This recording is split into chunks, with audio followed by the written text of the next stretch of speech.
Righty-ho, what have we here then?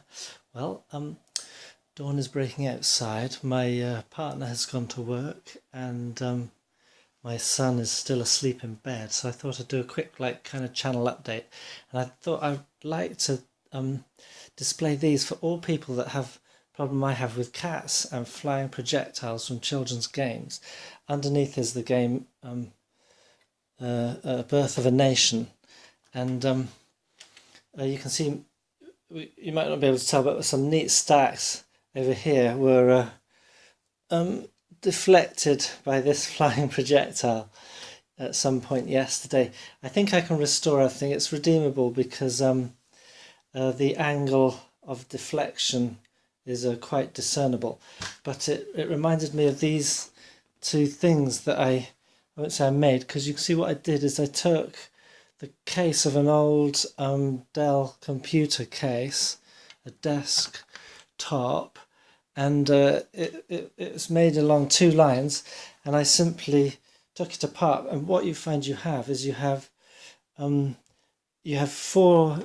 sort of an end and two legs on either side. So effectively what you can do is, if you get the end off your board and you put the legs down, you see what you can do with the minimum disturbance. And this one's even better because it's just four legs. You can place it over your game board and protect the counters against cat movement of your maps and so forth. Wonderful little idea. But I also wanted to update on the Birth of the Nation game, because it's really exciting me. This is Birth of the Nation, remember.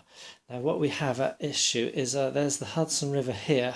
The Brits and that are coming down, attempting to abort this birth, and the Americans are defending here.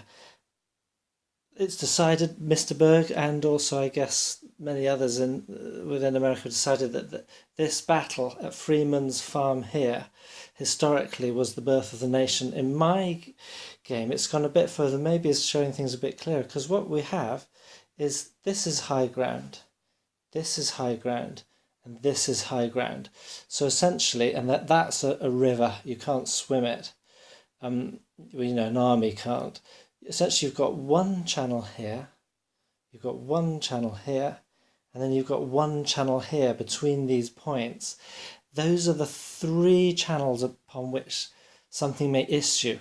Now, is it going to be the birth of the nation, or is it going to be the stoppage of the adversary? Nation.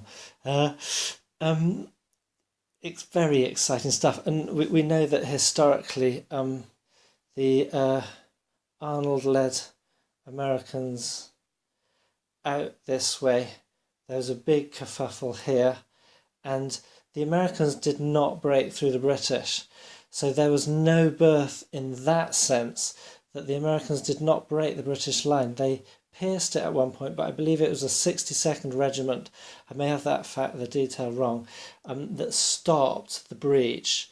And so it was an impasse that the Brits could not uphold, because the Americans were reinforcing every day, etc., etc. The Brits had to move back on their supply line. Eventually they were surrounded, cut off, and Burgoyne surrendered. So that, I find it interesting, was there ever really a birth of the nation? Because the Americans did not break through the British lines. If they are held within the British arms and they do not break through, is this a birth? That's my question. In my game, the Brits are attempting their embracement, and you can see, I think the Americans are successfully going to hold them off. We do have some secret weapons here, the two Iroquois, if you remember, coming round, interfering with the deployment and reinforcement and so forth. Extremely exciting game, and I will get back to it as soon as I can.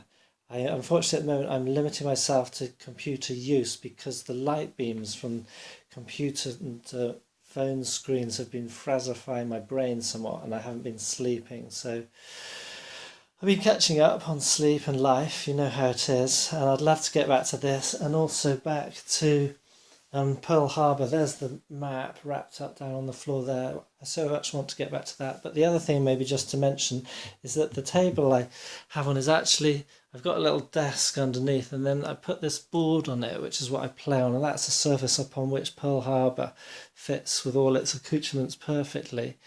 Unfortunately, this table is actually what used to be the base under my bed at my old place, because the mattress was too soft and I needed a harder bed. And my back's suffering again. I might need to take this for my bed, and then at least for a while.